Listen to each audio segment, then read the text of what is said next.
this may end up being the most important video I've ever shared on YouTube. Allow me to set up the video. We were a year and a half, almost 2 years into COVID. My parents went in the Caribbean, so once the weather gets cold in Canada, they head down to Trinidad and Tobago. While there, they were stuck. All borders were closed. Now, as you look at this video, I want you to keep in mind two things. My father is going to be 80 in February of next year. My mom is in her mid-70s, pushing 80s, closer to 80s than anything else. Technology, while my dad dabbles in it, it isn't as friendly to them when you hit 80. So picture an 80-year-old, let's say a 75-year-old, using a cell phone to create a video. And the reason for the video is, my dad knows that typically, if the borders wasn't closed, I would have been traveling all over the world, especially the Caribbean, telling stories like this. My family comes from a rich heritage of cocoa and coffee plantations.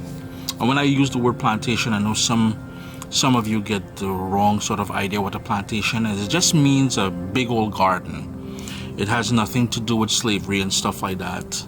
So seeing that I wasn't able to travel, I wasn't able to tell those stories, my dad, with the help of my mom and an old cell phone, decided to create a video. Now, when you watch the video, please keep in mind their age, their ability and stuff like that, because there will be still shots in there. They probably won't be talking in there.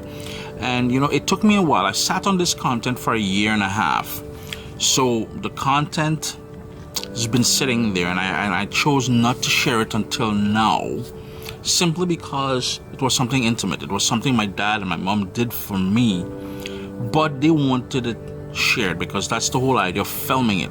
What makes this even more important than the fact that they're trying to preserve that culture, a dying culture in the Caribbean, cocoa and coffee plantations.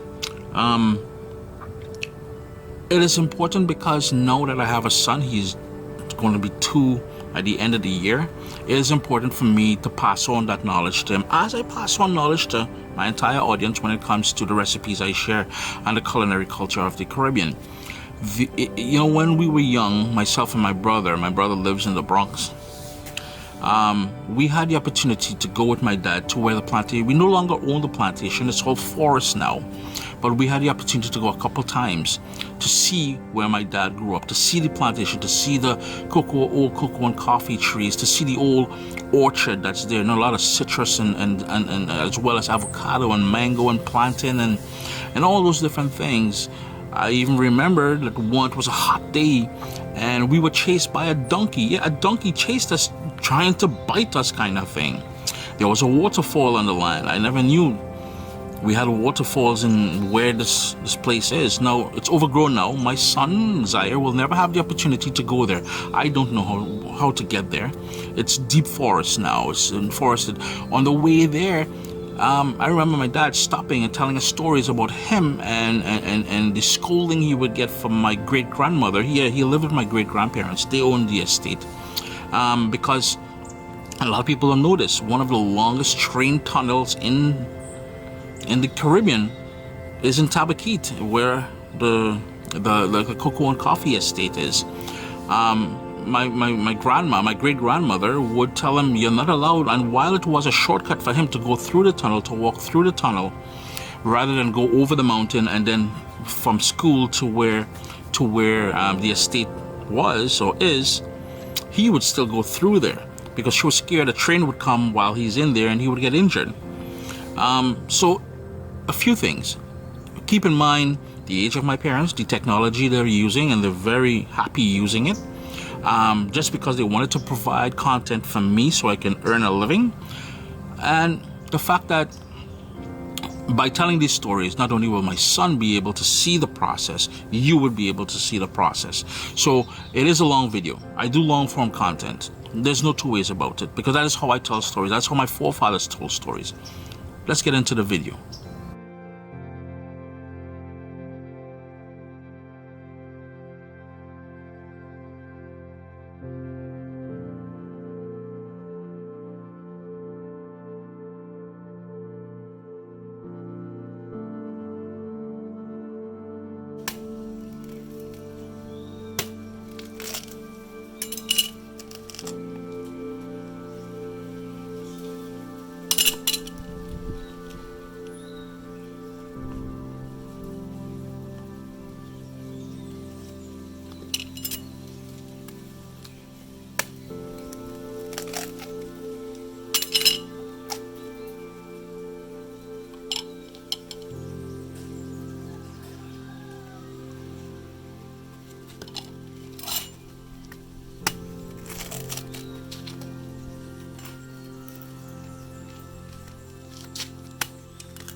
active.